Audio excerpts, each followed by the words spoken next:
Imagine a queen crowned in glory, married to a warrior king mother, to a dynasty that would rule England for nearly 150 years, left to rot in a wooden box, stripped of her dignity, gawked at by tourists and kissed by strangers. Her flesh turned to leather. Her bones were stolen. Her corpse became a sideshow. This isn't fiction. This isn't a forgotten Gothic novel buried in a dusty library. This is real history. This is the true fate of Catherine of Valois, Queen of England, grandmother of Henry VII, and the ghost beneath Westminster Abbey that no one wants to talk about. For over 3 centuries, her body wasn't honored, it was displayed. Left exposed on the floor of a church like a broken relic, a woman who once held the fate of empires in her womb was reduced to a curiosity. One visitor lifted her shroud, touched her face, and kissed her cold lips, then bragged about it in his diary. She was violated by time, betrayed by her own descendants, and nearly erased from memory. And yet her story shaped the very course of English history. This is not just about royalty. This is about how power forgets women, about how a queen's love could birth a dynasty and her death could become a horror show. She was born into chaos, crowned in expectation, and married into war. Catherine of Valois entered the world on October 27, 1401, as the daughter of Charles VI of France, a king whose mind crumbled under madness. While her father believed he was made of glass and her mother descended into cold political calculation, Catherine was raised in the shadow of a crumbling dynasty. Her childhood was not one of lullabies and royal comfort. It was one of civil war isolation and whispers about her family's decline. But for a princess in medieval Europe, identity didn't matter as much as usefulness. And Catherine's usefulness was her womb. She was offered like a diplomatic chess piece across the channel to England, where King Henry V, the heroic victor of Agincourt, waited not for love, but for legitimacy. Their marriage in 1420 was no fairy tale. It was a calculated union designed to seal a fragile peace after decades of bloodshed. The Treaty of Troyes promised Catherine the title of Queen of England and the crown for her future son, but it also disinherited the entire French royal line. 1 royal wedding, 2 kingdoms, 0 illusions. Yet beneath the gold-stitched gowns and ceremonial processions was a young woman, barely 19, thrust into the arms of a man she barely knew, expected to carry the burden of peace between 2 mortal enemies. Her body became the battlefield where history demanded heirs. Her son Henry VI would inherit both crowns, but also the seeds of civil war. And while the world saw triumph, Catherine saw only duty, loneliness, and the quiet erosion of herself. She had united 2 great kingdoms through marriage, but she would be remembered not for the alliance she forged, but for the scandal she caused when she broke free from it. What happens when a queen dares to follow her heart instead of her crown? After the death of King Henry VI, Catherine of Valois was left a widow at just 21 years old with a baby son who was now king and a nation watching her every move. As the Dowager Queen of England and a French-born outsider, she was expected to grieve quietly, remain politically neutral, and most importantly, stay alone. English law forbade royal widows from remarrying without the king's permission, a restriction designed not to protect women, but to control them. Catherine was royal property, and her womb was still considered a threat. But Catherine broke the rules. And in doing so, she changed the course of history. Somewhere behind palace walls, beyond the gaze of bishops and statesmen, Catherine fell in love with a man who had no title, no army, and no crown. His name was Owen Tudor, a Welsh courtier of modest status. Their romance was whispered, hidden, possibly even illegal. But it endured. Against every law and expectation, they married in secret and had several children together. And from that forbidden union came a bloodline that would one day rise to the throne, the Tudor dynasty. It was the kind of love story history tried to erase, too improper, too inconvenient, too human. Catherine had given England a royal heir through her first marriage, but it was through her second scandalous love that she gave the nation a new future. And yet, even as her children thrived, she paid the price. Her name was scrubbed from public honor. Her body after death was neglected and desecrated. Because in a world ruled by power and bloodlines, Catherine's greatest crime wasn't betrayal. It was desire. She had given England a king. She had birthed a dynasty in secret. But when Catherine of Valois died on January 3, 1437, just 35 years old, her body, like her legacy, was quietly pushed aside. She died shortly after childbirth, likely weakened by years of stress, political isolation, and unspoken illness. Seeking both spiritual peace and physical healing, she had retreated to Bermondsey Abbey, a quiet religious sanctuary outside London. But for all her royal blood, her final days were not spent in a palace. They were spent in retreat, in silence, and in pain. And yet England still called her queen.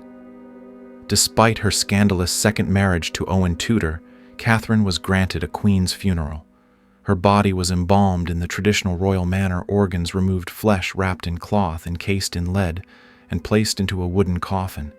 Her funeral procession was solemn and ornate. She was honored with a second mass and interred at Westminster Abbey beside her first husband, Henry V, the king who had once conquered France and briefly united two thrones. Upon her casket rested a wooden effigy dressed in her own garments.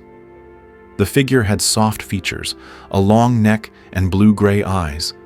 It wore a purple satin mantle, and for a moment, just a moment, Catherine looked like royalty again. But it wouldn't last. Historians believe her tomb was only ever meant to be temporary, a placeholder, while her son Henry VI built her a more permanent memorial. That promise was never fulfilled. He died before it could be done. And so Catherine, who had united kingdoms and defied them too, was quietly left to history's neglect. Her burial had all the ceremony of a queen, but none of the permanence. And that small crack in her coffin's honor would soon open into a chasm of centuries-long violation. Death is supposed to bring dignity. For Catherine of Valois, it brought centuries of humiliation. Her burial beside King Henry V at Westminster Abbey should have been the final act of honor in a turbulent life, but instead it became the opening scene in a 300-year tragedy. When her grandson Henry VIII demolished the Lady Chapel to build a new one, Catherine's coffin was unearthed. The wooden casket had decayed, the lead lining cracked. Her embalmed body, once wrapped and sealed with care, was left exposed. But instead of being reburied with the reverence owed to a queen, she was tossed aside like refuse. A new makeshift box was fashioned from scrap lead torn from the chapel roof. Her remains were shoved inside, then left literally on the floor of the abbey next to Henry V's tomb, like a forgotten crate in a dusty cellar. And there she stayed, for 3 centuries. Visitors to Westminster Abbey paid to see her like a museum curiosity. Tour guides lifted the lid. Some peeled back her burial shroud. Others touched her skin. One man reportedly exposed her face, chest, and legs, then described her corpse as flesh like tanned leather. Some whispered that she had been buried naked. Bones went missing. Teeth vanished. Strangers kissed her lifeless mouth as part of a grotesque ritual, believing there was witchcraft in her lips. Her body, once royal, once revered, was desecrated, picked apart, and turned into a carnival attraction for the bored and morbid. Catherine of Valois had married kings and birthed a dynasty. But in death, she was treated like a relic without meaning. Not a queen, not a mother, just a body, just bones. Forgotten by blood, abandoned by history, and betrayed by the very empire she helped create. As if centuries of desecration weren't cruel enough, death didn't silence the voices that judged Catherine of Valois, it amplified them. In the shadows of royal rumor and political myth, her memory became stained by stories that blamed her not just for scandal, but for a dynasty's collapse. One legend said she had defied her late husband's dying wish by giving birth at Windsor Castle. King Henry V, they claimed, believed in a prophecy that any son born at Windsor would lose all the father had gained.